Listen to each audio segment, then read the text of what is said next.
Bonjour. Bonjour. Alors, est-ce que vous pouvez un petit peu nous raconter ce que vous faites ici et votre association? Parlez-nous de votre association. Oui, notre association s'appelle le BHRG, Belgian Historical Reconstitution Group, et nous représentons principalement les forces américaines de la période de la Libération. Ce week-end, nous avons invité d'autres groupes pour représenter toutes les forces alliées. Donc vous pourrez voir un groupe du Marine Corps, des forces canadiennes et d'autres forces américaines plus spécialisées dans le parachutisme, toutes les troupes aéroportées.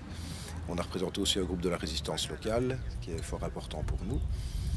Et voilà, donc toutes les tentes sont visitables. Tout le matériel, je précise que tout le matériel exposé est d'époque, en tout cas à 90-95%. Et nous sommes des passionnés d'histoire, mais notre message premier est le devoir de mémoire et transmettre donc aux jeunes tout ce que les alliés ont pu endurer pour qu'on vive tous actuellement en liberté. Oui, donc en fait, également, par rapport à l'uniforme que nous portons, nous avons des grades. Par exemple, voilà, ici, je porte l'uniforme de lieutenant d'infanterie de la ligne. Mon collègue porte un uniforme de sous-officier également de la ligne du même régiment. Nous respectons au niveau de la discussion, au niveau du jeu, on va dire, on s'adresse mutuellement avec les grades qui correspondent. Maintenant, voilà, on porte cet uniforme avec énormément de respect parce que ce sont des pièces authentiques de musée, il faut le dire, parce que leur rareté, leur vécu également, ce ne sont pas des reproductions faites et achetées sur Internet. Donc de là part un respect également dans le jeu, d'où on peut faire par exemple des permissions pour quitter le camp ou disposer par exemple d'une personne pour faire un autre travail. Nous représentons les Cosaques du Don au sein de l'armée soviétique sur la période début de guerre. Donc c'est l'uniforme 39-40, les marquages de manches, etc. qui ont été tenus jusqu'en 41, début de l'offensive Barbarossa des Allemands.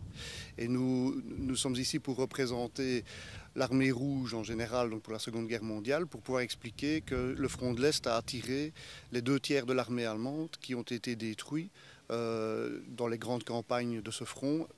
Ce qui a permis par conséquent ce débarquement en Normandie, puisque si ces 2/3 avaient été sur les plages de Normandie, les choses se seraient passées différemment, du moins je peux le penser. Et monsieur, comment vous avez fait pour retrouver vos uniformes? On a eu de la chance qu'il y avait déjà un magasin en Russie qui avait pris le stock en plus de l'armée. Et c'est là qu'on a trouvé le premier matériel. Maintenant, naturellement, que les Russes, l'Ukraine, la Tchéquie, ils ont vu que c'est un marché aussi qui vend. Et maintenant, on a déjà plusieurs boutiques qui vendent le matériel, mais c'est plus de l'original, c'est plutôt du reproduction. D'accord. Merci beaucoup. Je vous en prie. Alors, quelle compagnie est-ce que vous représentez? Eh bien, nous autres, contrairement à beaucoup de groupes en Wallonie en tous les cas, on a fait le choix de représenter du Canadien. Ce qui nous a motivés, c'est que les Canadiens ont pris part aussi dans la libération de la Belgique et sont trop souvent des oubliés dans les souvenirs de libération. Alors on a choisi de représenter du Canadien. Plus précisément, pour que ça colle à nous autres, on a choisi de représenter un régiment francophone. Il n'y a eu que 3 régiments francophones engagés dans la Seconde Guerre mondiale, dont le régiment de la Chaudière. Pourquoi le régiment de la Chaudière? Parce que ça interpelle toujours quand on voit ça sur des insignes.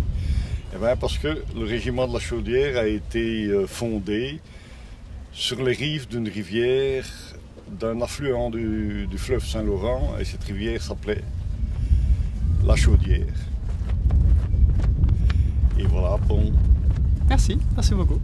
C'est très bien. Vous êtes le barbier, expliquez-nous un peu ça. Ben voilà, tout vient de la passion. J'ai commencé comme coiffeur apprenti en 1972.